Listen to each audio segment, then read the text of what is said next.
But Brian, there are good cops. Don't condemn all cops just because of the actions of a few bad apples. Well, I got a challenge for you.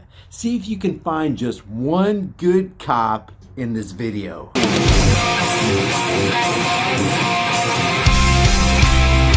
I'm charging my cell phone with this portable, rechargeable power cell that acts like a flashlight. It's got an emergency seatbelt cutter, an emergency window breaker, with a bright LED emergency flasher. Use my link in the description for a massive discount.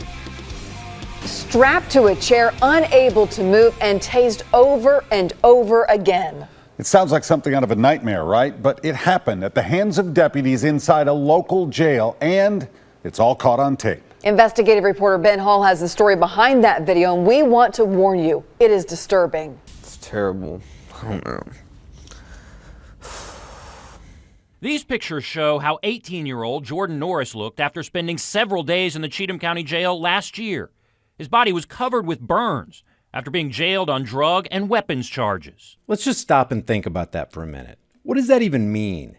To be caged by other human beings because he had plant matter and weapons? Well, under that little thing called, I don't know, the Constitution, you're supposed to be able to be secure in your life, liberty, happiness, and property as long as you aren't harming or threatening to harm another person. You can do whatever you want with your own body. And you sure as hell have a right to carry weapons if you want. This is all part of the brainwashing. If a guy left no victim, there was absolutely no crime committed. I said, Jordan, what is that? It looked like he had the measles. And he said, that's where they tased me.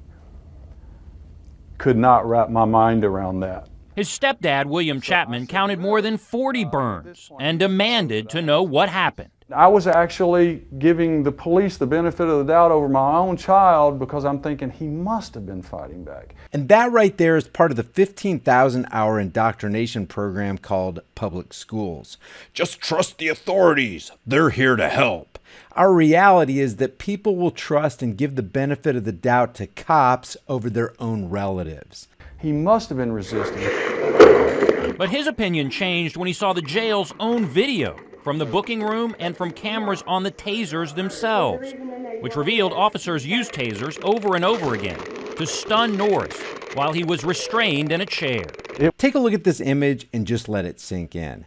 This is 7 state agents against 1 constrained individual. What you got here is torture caught on camera, and there's not one of those good cops around that we keep hearing so much about. If this same exact action happened anywhere else and you had 7 non-uniformed, non-state agents surrounding and mercilessly torturing 1 cop, what do you think would happen to those 7 individuals? It was heartbreaking. It was very heartbreaking. Cheatham County's use of force report indicates Norris began banging his head against the door of his cell and threatening other inmates. You see officers remove Norris from his cell and bring over a restraint chair.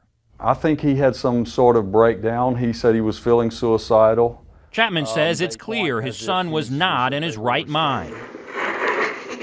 The video shows multiple officers surrounding Norris, who clearly struggled.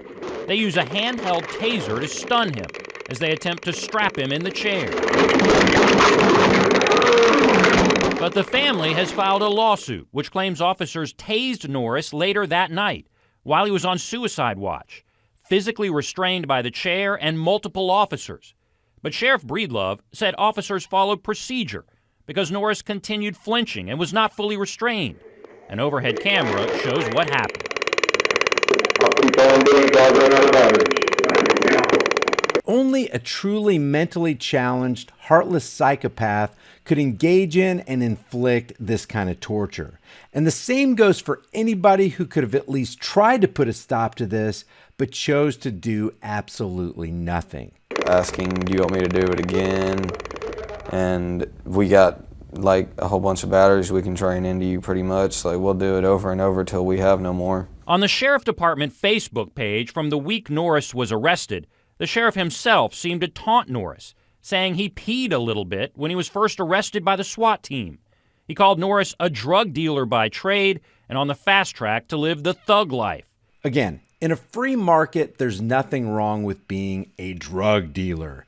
If you have something to sell and somebody else wants to buy what you have, and you can complete the transaction in a voluntary, mutually beneficial way with the consent of both parties, of course, absent of force, coercion, and violence, that's called capitalism, and it's a good thing. Drug deals happen all the time at CVS and Walgreens and other pharmacies around the country, and cops don't have a problem with it because those drug dealers are protected by the criminals in government. So it's not so much that they're against drug dealers or that drug dealing is bad. They just don't like and want to eliminate government competition. You can't have any of that freedom happening under their watch. Breedlove says the Facebook page is meant to be humorous and entertaining. But he said Norris's treatment after he was arrested was not taunting, but necessary. You could hear someone else saying, wow, they're really lighting him up. Attorney Ben Rabin says the force was excessive and not appropriate. We think that the tapes speak for themselves. We're going to get you up, and we're going to escort you to the car. Norris was finally taken to a patrol car to go to the hospital. He appears unaware of what's happening. Hey, calm down. I'm going to get beat up after this. No, you're not. Norris later broke out the window to a patrol car before being taken to a mental health facility. His family says no one deserves what happened to him. When I found out that he was actually strapped to a restraint chair, it was even more mind-boggling. It just didn't make any sense. Why is it so often that people who work in law enforcement and corrections are the very ones who end up ganging up on and torturing people? And this is far from a rare incident. This kind of thing happens all the time. So again, where are all those good cops? Where are those elusive good agents of the state who outweigh those few bad apples making everybody else look bad? Sheriff Breedlove declined an on-camera interview but stressed his deputies followed procedure. He said Norris was strong and out of control and said they had to stun him to gain compliance. Guys, like and share this video with everybody you know and help me expose the malignant tumor of authoritarianism. If you get something out of these videos, subscribe to this channel and all my backup links found in the description below, and I'll see you guys in the next heavily censored shadow ban video.